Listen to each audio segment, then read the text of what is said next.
জলপাইয়ের আচার রেডি। এবার আমরা খাবো চেটে চেটে। দেখুন বন্ধুরা, আজকে আমরা নিয়ে এসেছি শীতের জলপাই। আজকে হবে জলপাইয়ের টক ঝাল মিষ্টি আচার।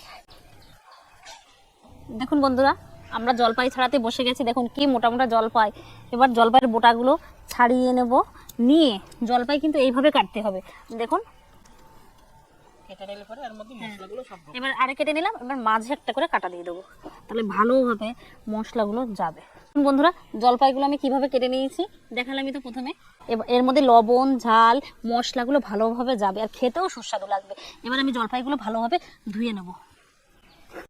দেখুন বন্ধুরা, হাত দিয়ে এইভাবে ডলে ডলে, জলপাইয়ের মধ্যে তো আছে বালি লেগে আছে, ওই জন্য আমি হাত দিয়ে ভালোভাবে এইভাবে কষে কষে ধুয়ে নিয়েছি।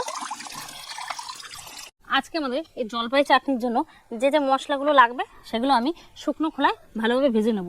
মৌরি, জিরে, ধনে, শুকনো লঙ্কা। ঝালটা হচ্ছে যে যেমন পরিমাণে খাবে সে তেমন পরিমাণে ঝাল দেবে। আমি এখানে দিয়ে দিচ্ছি 4-5টা পরিমাণে ধনে, 5 ফোড়ন আর কিছুটা পরিমাণ জিরে দিয়ে আমি ভালো পরিমাণে ভেজে নেব। আর এবার দিয়ে দেবো কিছুটা মৌরি দিয়ে এবার শুকনো খোলায় আমি ভালোভাবে ভেজে নেব। এই মশলাটাই হচ্ছে জলপাইয়ের আচারের মশলা। মশলা যত ভালো ভাজা হবে সেন্টও বেরোবে, আচারটাও খেতে তত সুস্বাদু হবে। মশলাটা ভালোভাবে ভাজা হয়ে গেছে, সেন্টও বেরিয়ে গেছে। এবার আমি মশলাটা ঠান্ডা করতে দেবো।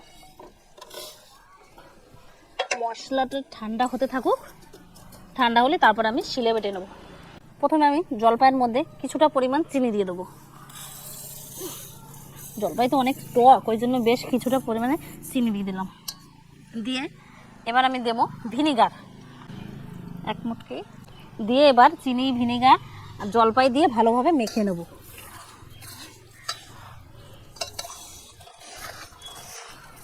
এর মধ্যে কিন্তু জল ছাড়াই আজকে আচারটা রান্না হবে, দেখতে থাকুন আপনারা। ভিনিগার চিনি দিয়ে জলপাইতে মাখানো হয়ে গেছে। এবার এই মাখা তো কমপ্লিট। এবার আমি ঢাকনা দিয়ে ঢেকে দেবো কিছুক্ষণের জন্য। মা, তুমি মশলাগুলো বেটে নাও।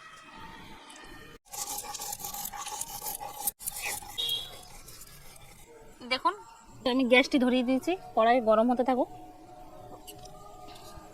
কড়াই গরম হয়ে গেছে। এবার আমি শুকনো লঙ্কা, তেজপাতা দিয়ে দেবো। এবার আমি ঢেকে রাখা জলপাইগুলো কড়াইতে দিয়ে দেবো।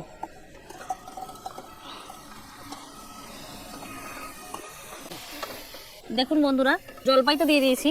দিয়ে দেওয়ার পরে এইভাবে নেড়ে চেড়ে নিতে হবে। আর আস্তে আস্তে করে এইভাবে আস্তে আস্তে হতে থাকবে। আর ঢাকনা দিতে হবে। আর একবার ঢাকনা খুলতে হবে, একবার ঢাকনা দিতে হবে। এইভাবে খুলতে হবে আর দিতে হবে। দিয়ে এইভাবে আচারটা হবে আজকে। দেখুন বন্ধুরা, এবার ঢাকনাটি খুলে নেব। বললামই তো জল দেবো না। দেখুন ওই যে জলপাইটা কত জল ছেড়েছে, দেখুন চিনি গলে।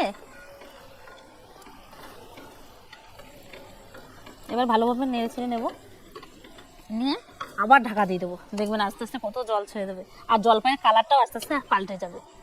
এবার ঢাকনাটি খুলে নেব, নিয়ে ভালোভাবে নাড়িয়ে নেব। দেখুন বন্ধুরা, জলপাইয়ের তো কালারটাই চেঞ্জ হয়ে গেছে। এবার আমি ভেজে রাখা যে মশলাটা কিছুটা দিয়ে দেবো, ছড়িয়ে দিয়ে ভালোভাবে মিশিয়ে নেব জলপাইয়ের সাথে।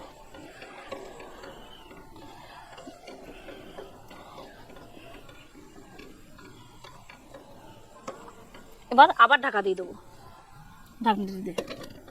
দেখুন বন্ধুরা, আমাদের জলপাই আচার তো পুরো রেডি।